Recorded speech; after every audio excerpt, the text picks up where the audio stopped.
So here's where I want to start. Okay.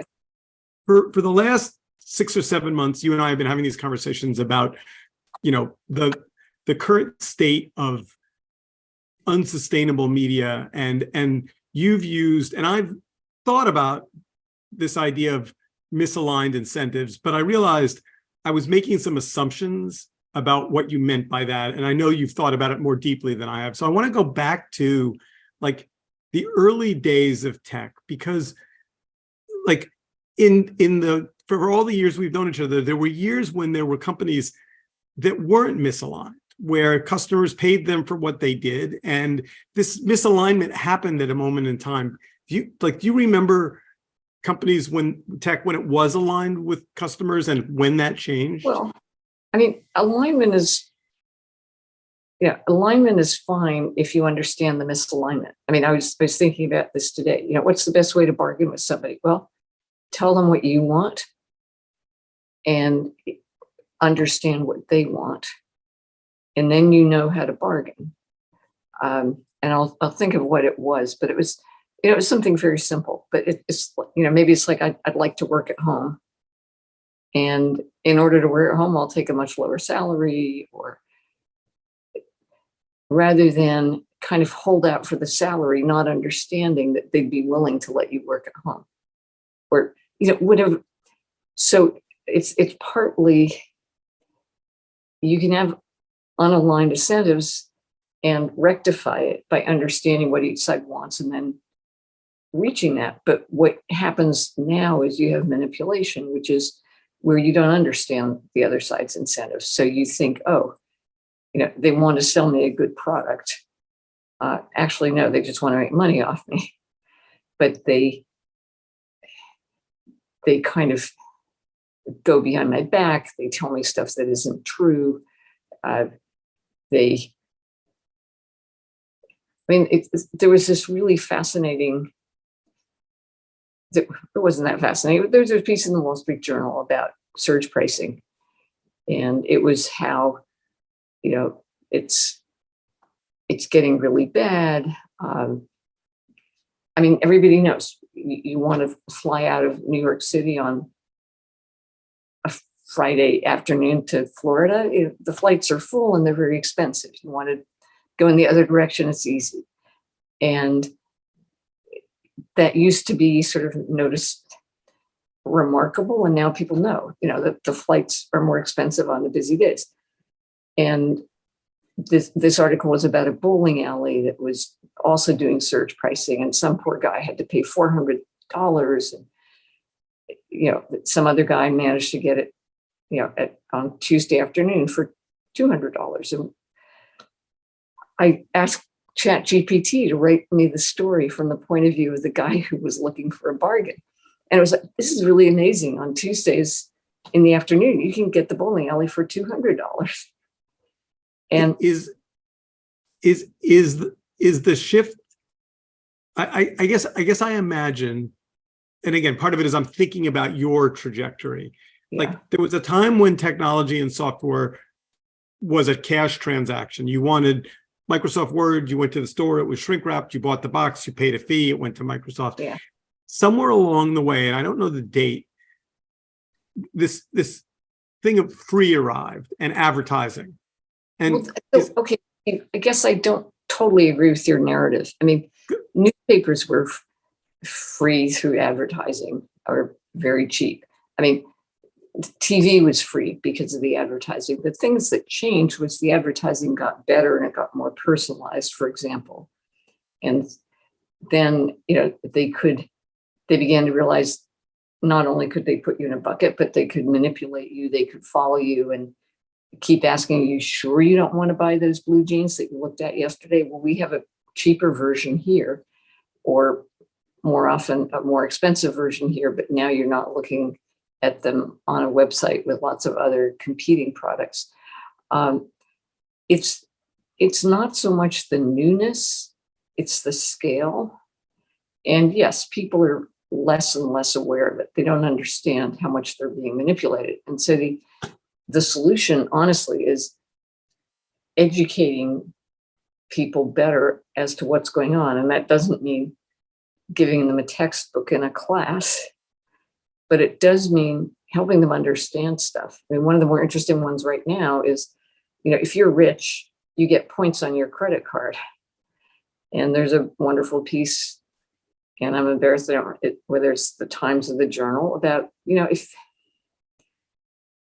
while you're getting these points, poor people are paying extra because the credit card fees that are being charged to the merchants are being subsidized by the prices being charged poor people who don't get the credit card benefits. And so that the money's going in the wrong direction.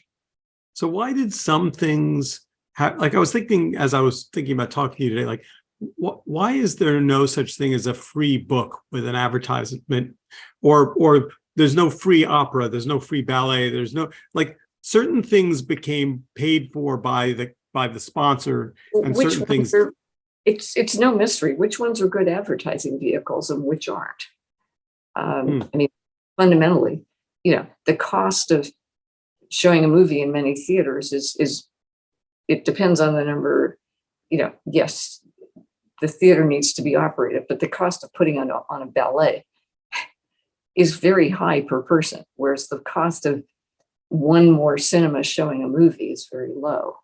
I mean, it's all, and this is why, it's not math, but financial literacy. I mean, I want kids to understand, I call it the metabolism of all these different businesses. What do they run on? They run on money. They don't run on principle. They don't run on, mind and soul. They run on money.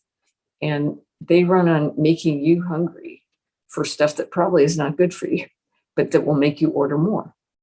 And so we are being manipulated right from the start. And the sea change that's happened is how much better the businesses are at manipulating people, number one. And number two, which is part of the same thing, how much they can do that individually now. I mean, that's what really scares me about ChatGPT. Is that, instead of getting, oh, Esther, they look at me, okay, I'm a woman, I must like cosmetics. And I get a lot of ads for cosmetics and clothes. And I also get pitches for deals, for, investment deals. They just kind of assume that because I'm a woman, I want to invest in fashion, and I don't. So, but if ChatGPT starts, they'll understand, oh, she's a woman, but she still wants to invest in health stuff. And I'm fairly savvy. I know what's going on here. And so you get to this mass manipulation, making people buy what they don't really need by pretending to understand them very well. But then you get to the really bad part, which is the scams and the phishing. And, somebody pretending to be your mother and saying, oh, sweetie, I'm on the way to the store and I forgot whatever. And, 9 times out of 10, somebody will say, oh, well, where are you, Mom? And she won't know what to say. You're in Philadelphia. What are you doing in Philadelphia?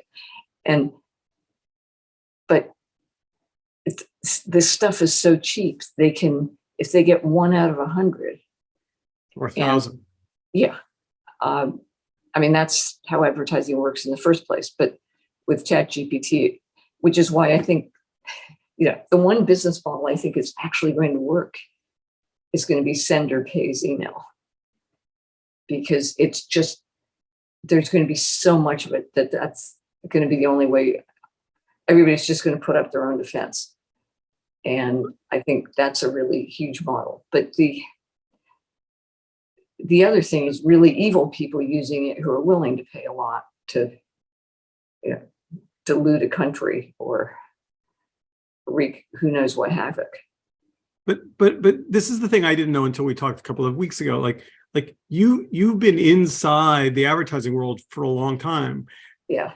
Is there, like, can you tell the story? Like, was it misaligned incentives 10 years ago, or has it become more misaligned over time? Well, the incentives I mean, ultimately have always been somewhat misaligned. Like I want to sell you something for more money than I paid for it. And that's fine if you add a little value by helping me find it. It's not fine if you start telling me, Esther, you're pretty inadequate. You would really do much better if you were wearing a red blouse, and maybe the boys would like you, or the teacher would call on you. And we have the exact solution. It's some piece of clothing, or it's some cosmetics, or you're too fat, you should really buy this. I mean, when you go on, especially the really crappy political websites, they're full of, this will flatten your belly in 30 minutes overnight.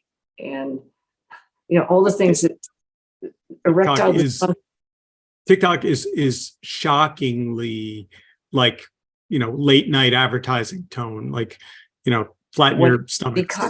TikTok. Oh, TikTok. The ads on TikTok are shockingly like scammy. Yeah, because you make more money by making people feel inadequate. If you make them feel happy, they'll turn off their phones and go visit their friends. Yeah, that would be awful. They have to keep watching their phones and look for, and this is where the addiction comes in. If I just get that red blouse, and then I'll go to the party, and the guys will all come after me. I need that red blouse. And people keep hoping for relief from that craving, for validation, for I'm really okay, even though all the other girls on TikTok are prettier. If I have the red blouse, I'll be in there too. And of course, it never happens. So they prey on insecurities that people try to buy their way out of. So, one of the things that I spent some time kind of thinking about what to talk about with you, and like the phrase duopoly comes up a lot when you start looking at misaligned incentives, that really there are two companies that have sucked most of the potential income out of the media business. Right. And the irony is, that money, again, it's not coming out of the media business. It's coming out of people's pockets, paying to be manipulated, to be unhappy. And that's the thing that is so scary about getting better AI, because it's already alarmingly good. And yes, and now a lot of the power is in the hands of at least one of those big players.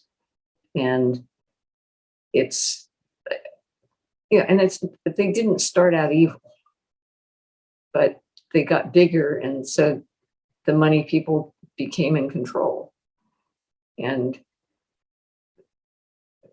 whatever. No, it's not whatever. It's exactly right. And I think a lot about, like, I don't know the names of any of the board members of any of the big tech companies. I mean, I can Google them and find them, but they don't stick in my brain. They're not repeated. Everything comes down to a handful of names that seem to want to be the public face of these things. But the reality is, I don't mean to be an investor in Facebook. It isn't my intention. But when I look at my index funds, I am. And when I say to my broker, hey, I don't want my retirement money going into Facebook, he says, there's really nothing you can do about that. Well, yeah, there is. Well, good. But the problem is you're not going to make a difference. It needs to be much louder.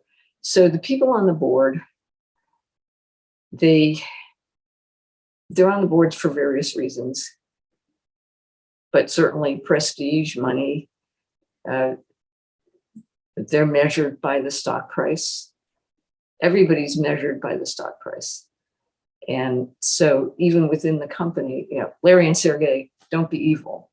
And then it got bigger and bigger. And most of the activity was, in the sales department. They make products. And there was an interesting piece by somebody who left Google who said, our customers used to be the people using our product, but now there are other departments. Like we have to do this for the sales department, or we have to,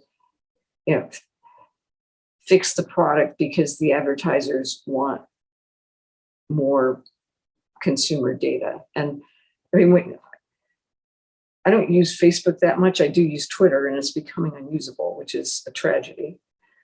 When I go to Amazon, there's so much advertising that has become unusable. And their search function is being so corrupted by show people as much stuff as you can, especially the sponsored items. And so they are now degrading the user experience, which, eventually people will start noticing. I notice, and first you think, oh, that's weird. And then you go to Google and you realize, oh, it used to be that you had the results first, but now you have the ads first. And it takes a long time to get to the hotel's actual website because there's 10 different services trying to get you to reserve through them. So when you were in the ad world, do you think that here's my kind of naive question. Yeah. So Procter & Gamble doesn't wake up in the morning saying, hey, we don't care about our customers, and actually we're good with putting our ads on hate speech as long as we sell more coffee makers. Like, if there were more transparency so that the brands understood where their money... We need supply chain transparency. This is the biggest problem. In theory, let's imagine I run Macy's. And you go to Macy's and there, I believe, I haven't been at Macy's in years, but there are these sort of little boutiques. There's the Jean Spice somebody's section, and there's, a cosmetics counter that's sponsored by some cosmetics outfit. And, if those people went in there and started selling, vaping tools, or, I don't know what, but if they're on my property as Macy's, I kind of feel responsible for them. And somehow the publishers and people like Amazon no longer feel any responsibility for their own real estate. And that's, it's the same problem with Taboola and all these sleazy, third-party advertising people, and no one knows where they come from. And so this whole notion of the supply chain of advertising. Oh, we have only good ads on our site. We monitor them, or we get them from Taboola. Well, what kind of a contract do you have with Taboola? Well, we just assume that they're well-meaning because, Fred knows their sales guy from years back.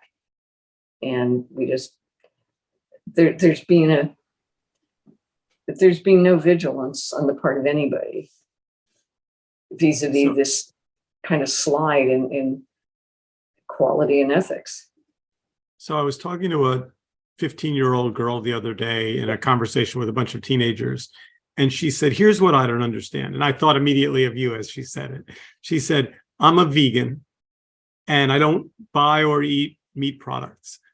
And I would be happy to tell advertisers through some kind of visibility into my preferences that I don't want to be sent advertising that upsets me. It doesn't make me a customer. You're not going to convert me. I'm always going to be a vegan. And all it does is waste their money and make me sad.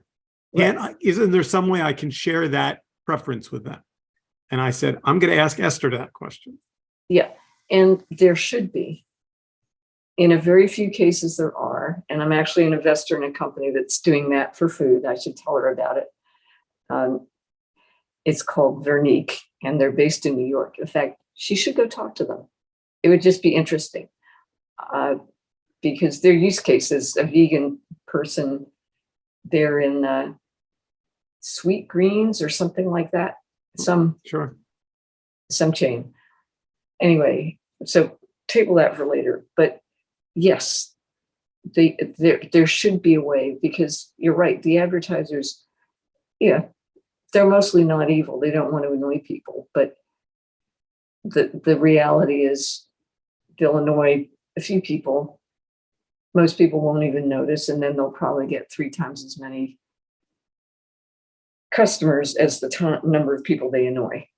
So economically, not worth it, unfortunately. So advertising supply chain transparency seems like a wonderful thought. Like, I like that. and liability. Talk about that. Well, because, I mean, it's like, okay, I'm going to be transparent and I want to help people understand, but you need to be liable for the stuff that shows up on your website that's, advertising by third parties. So it's like the advertising media need the supply chain transparency. Then the advertisers need to be more honest, and they need to stop manipulating people. And that's the toughest part, because, I'm not manipulating teen girls. I'm just helping them be their better selves. The people in the advertising industry did not say, I'm going to try and make these girls feel inadequate. Yeah, one or two really evil ones might have, but mostly it's, we want to help teen girls be confident and charming and sell them what they want. And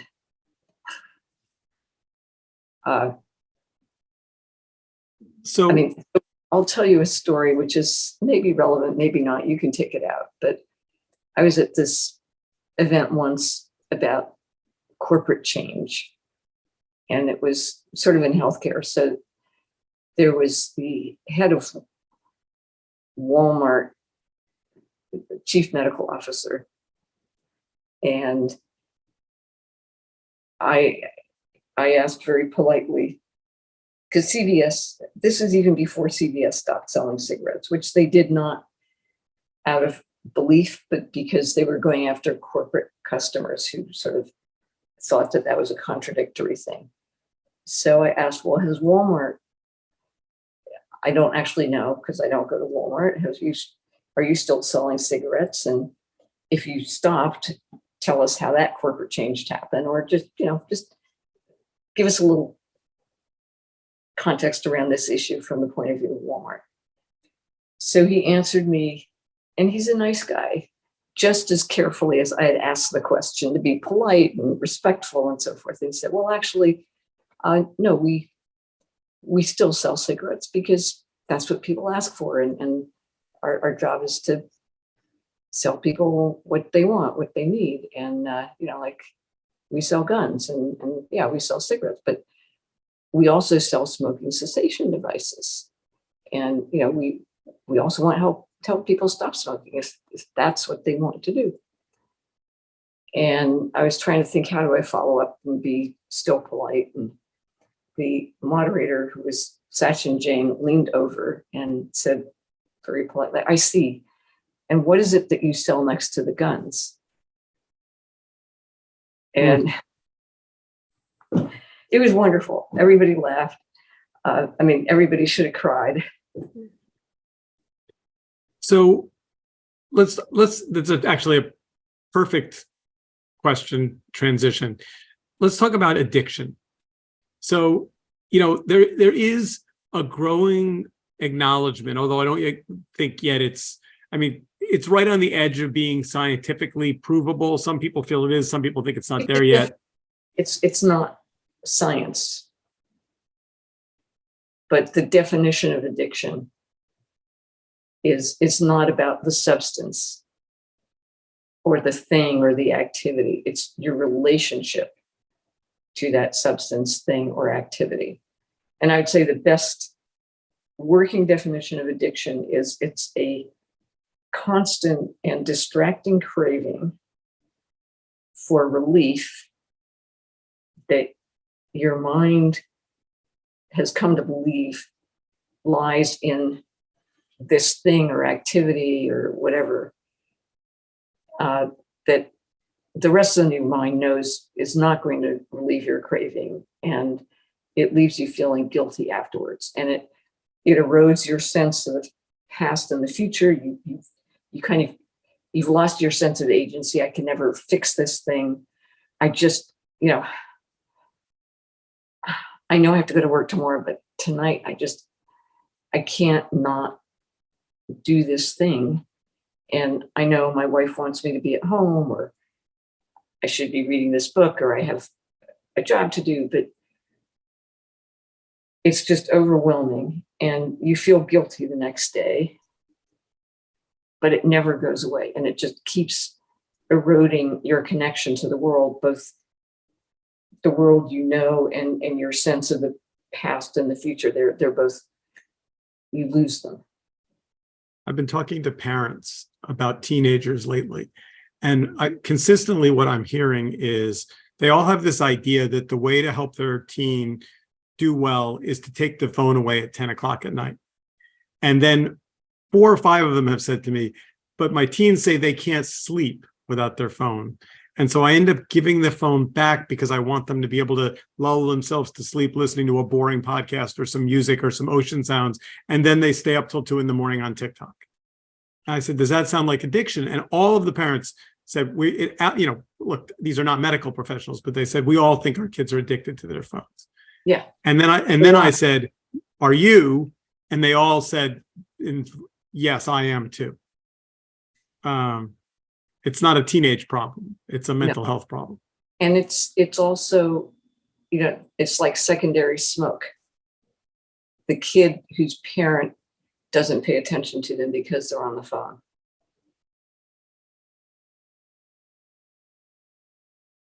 Yeah. So one of the things that kicks around. One thing. Yeah. If you Google addictive, you will find, a lot of healthcare stuff. You will also find people who talk about their products as addictive. I mean, they think it's clever, but it is tragic. So this is a hard question and one that I'm struggling with, and I'm hoping you have a better answer than I've been able to come up with. Okay. So like there's this drumbeat in Washington that says outlaw TikTok, and there's this law in Utah that says, no kid should be able to get on any social network without their parents signing off on it and reviewing their material. Like, is there a government agency or currently government has a role in healthcare. It has a role in science. It has, there are institutions that have come up over the years. I can't think of how government has any current legitimate mechanism to interact with AI.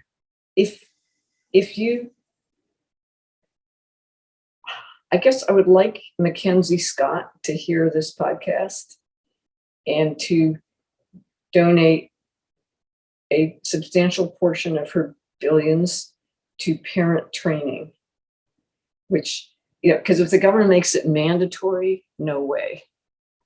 But the challenge is to help the parents understand that this craving starts really early, and the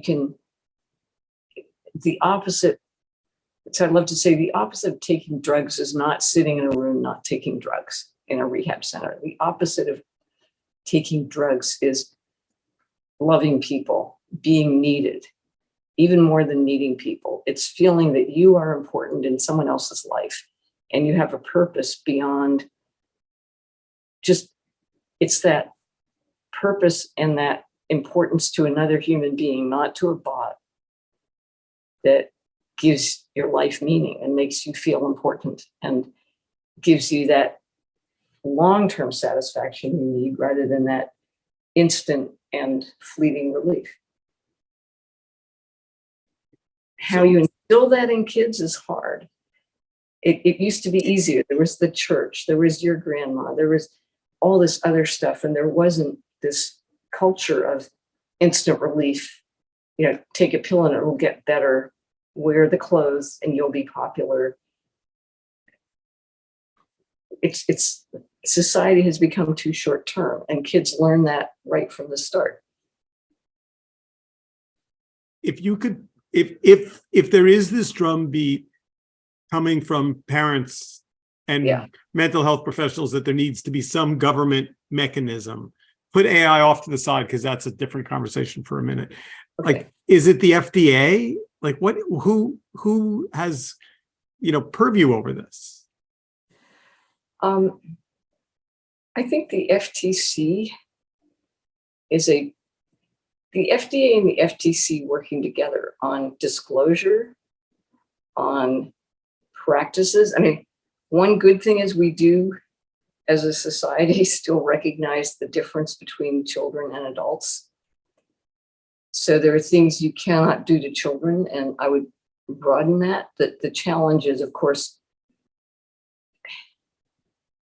I mean, we really need to get a society that still has shame, and not shame over being fat or being ugly or being slow, or I'm using all these words advisedly, but shame over manipulating people to do things that they will regret,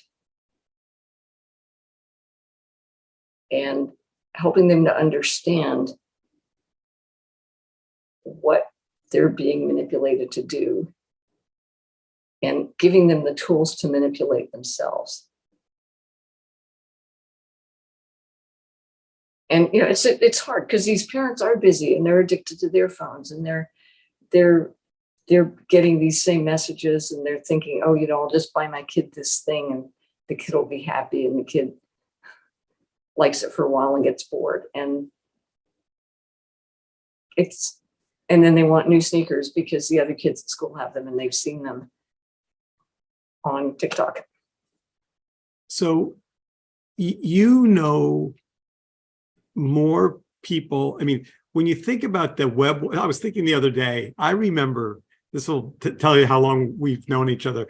I remember the first time that I saw Wi-Fi, and it was at PC Forum, and you gave out the cards. We put them in our computers, and it was the very first time that my computer was connected to a wireless network, and it was magical, Wow. world-changing, magical. The minute I saw it, I knew it would change everything. And of the people that I don't believe that whole Web 1.0 crowd, that any of them secretly were thinking, let's build something that will hurt children and make the world Yeah. a not better place. And so I start to think about who are the handful of people that are still active and running companies or doing philanthropy that are like, we've let this thing get to a place where it's doing harm. We can make a change. So an interesting sidebar, and then I'll talk about that. We had this PC Forum reunion, I think 5 or 6 years ago, and it was an unconference, and so I think we had 18 sessions that were basically user generated. 12 of them were either in healthcare or philanthropy or both. And that was from, PC Forum was more important to the people who came back when you came, rather than, the last few years. It was already, we had Mark Zuckerberg and Reid Hoffman and so forth. In the beginning, it was Steve Jobs and the very first generation, Jeff Raskin, and so forth. No, I mean, and people don't usually start businesses wanting to scam people. If they do, it's because their parents are in the business, and they just sort of think, well, that's how you take care of your family. You send out. I mean, I knew this guy who grew up in Detroit, who his mother would send scam letters, and he would do the envelopes to sell bogus real estate in Florida. And he just assumed that was what he would do, so he was living by his rules. They were very much the wrong rules, but he didn't ask until somebody came along and basically saved him and said, kid, you should go to college. You're too smart to do this. It's the metabolism, and if you're successful in business, you get surrounded by people who are not corrupted by you, but are seduced by the money and the power that you control. And so they will not tell you the truth enough. I mean, Putin is an extreme example. Elon Musk is an extreme example of not listening to anybody except, but they are extreme. But in any business, it's amazing how much people just start putting on the blinders of we need to increase revenues. The board says we need to increase revenues.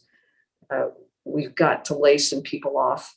This is unfortunate, but it's good for the business. And these things are all true, but then they forget, what is it we're actually selling? And I mean, there are a lot of people, Steve Jobs himself apparently wouldn't let his kids use, and you think, well, everybody has a choice, but at some point, you're trying to eliminate that choice by how you influence people. So I have a slightly rhetorical question. Okay. But when I think of the most powerful person who controls my digital life and who has publicly already changed advertising, already made changes in the way Facebook can track me, advertisers can track me, and seems, at least in terms of the public statements they've made, to have the right worldview about privacy and individual rights, and people seem to think is moving into advertising maybe in a different kind of way. The name that comes up on my chart of lines is Tim Cook.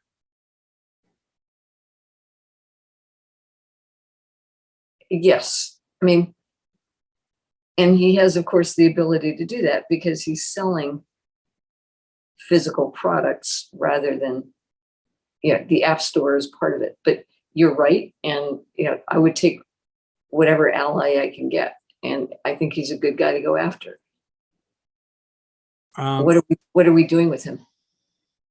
We're talking about taking a look at we have a whiteboard and we're drawing misaligned incentives and saying, how do we realign incentives so that advertisers reach people that want to be reached, and people have their control of their data, and people aren't reached, as a target, but as in a different relationship. Yeah. Like, I buy stuff.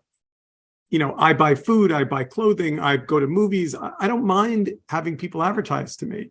I don't want to be harassed. I don't want to be stalked. Yeah. I don't want to be a digital prey.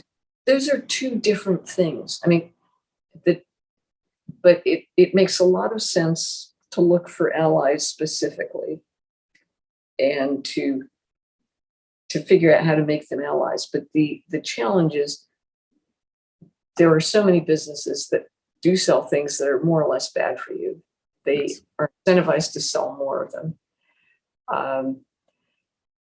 And so again, I think the real solution ultimately is for people to understand this better, not just to get Tim Cook to lead a reform movement, but to help people.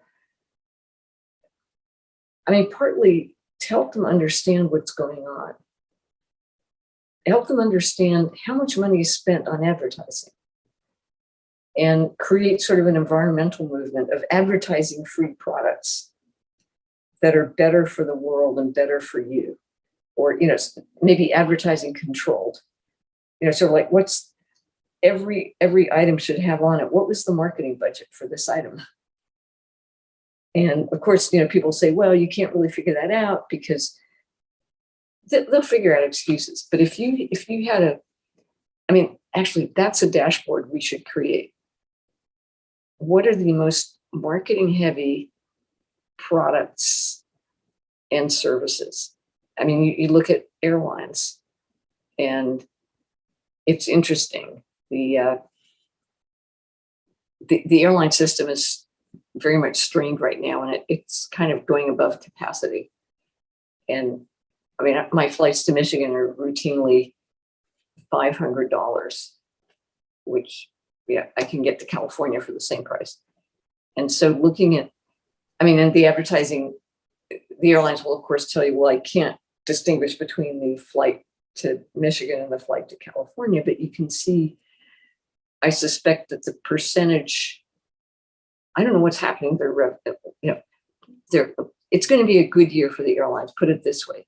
Even though they're providing really crappy service, their prices are going up because capacity is strained. And, I went off on a tangent. You can leave that part out, but go back to what percent of this amount of money I'm paying goes to the marketing budget? And if you do it by division or by company, which is all you'll probably get for most things, you still have a much better understanding of how the economy really works. I love the idea of a plugin that just layers on top of every ad that comes to me the marketing budget of that ad. I love that because the more they're spending, the more it's not a product that's rising through consumer happiness. Right. And they're manipulating somebody to buy it. And then later on, yeah. So I want to get back to this.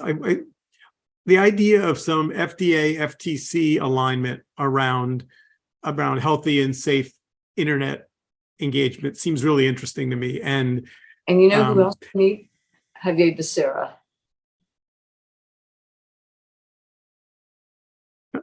Tell me why.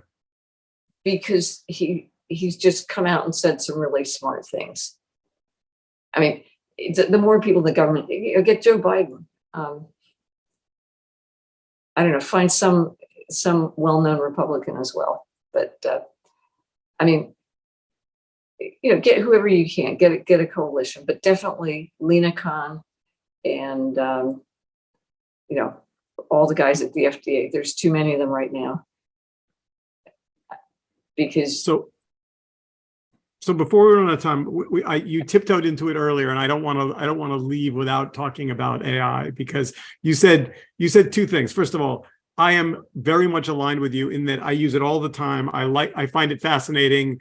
I use it for all kinds of things, and I also am reading all of the terrible future stuff, which I think is completely legitimately scary. Like, yeah, it is there and. Have you signed this letter? Are you in the letter signing? Yeah. Yeah. Not because I think they have the right solution, but because I think people need to start paying attention to the dangers. And the dangers are not that AI is evil or will become sentient and take over. The danger is that evil people will use it. Some will use it carelessly because, again, they're in a company and it's their business model, and they'll just, without really thinking, they will follow orders, and the orders come from the quarterly budget, and the guy running the quarterly budget reports to somebody else, and they report to the shareholders, and nobody's thinking about the ultimate implications. And then there are the people who are really evil, who are in fact purposely trying to destroy things, get people to do bad things, And somewhere in the middle, there are people who just upcode healthcare problems so that the insurance companies pay more for bad service. I find myself rereading Alvin Toffler's Future Shock the other day, because that's really where we are, which is, it's not that innovation is scary, it's that innovation at a scale that overwhelms people. Like, that there's no... It's that it empowers. It's easier to destroy trust. It's easier to make people feel bad than it is to make them feel good. And so just like a gun, it's easier to kill somebody. You can't cure anybody with a gun. Nope. And you can't protect schools with a gun. That absurd, because you get the craziness out of, we just need more people with guns in schools. That's right. That's what we need. So action items, because we're out of time. So the idea of some kind of a government consortium, I think, is great. The idea of people, of both parents and kids, being more informed, either through some kind of digital tools or also just education about how they're the target. Yeah, and then the little, maybe the FTC could actually make an argument. You need to disclose your marketing budget. Do those work with all the labels on the food that now you can see what's in the food that you're buying? They must, do they change behavior? I don't know the answer to that. They must. Certainly to some extent, yes. Part of the problem was they focus on calories rather than health. And so you need to be careful what you measure. But they do ultimately change behavior, and so does pricing. So Lena Khan was a good example. Are there two or three people that you follow that you're like, that seem to be leading the way to at least illuminating the dangers in terms of how people are being treated by the current state of the internet? I like Matt Stoller, who's more focused on monopoly and antitrust, but he's good. And and Lena Khan, and I'm not sure who the perfect person is at the FTC, but at the FDA. Worth finding out, though. Yeah, I mean, Tom Insel would be one who's obviously long gone. He was National Institutes of Mental Health. I mean, you know where to go. It's going to take a while, but Larry Brilliant, because he's close to Governor Newsom. I'm always amused by his last name. It seems like such a chore to wake up in the morning being brilliant. Esther, thank you. This was really fun. Can I tell you what I love about talking to you? You're both incredibly realistic about the dangers of what we're facing, and also kind of like genuinely optimistic about the fact that there are solutions. Like, you're not gloomy. Well, I'm very practical. And if I were gloomy, there's no way I could make things better. If I'm optimistic, there is. And so it kind of self-reinforces. That's great. Thank you.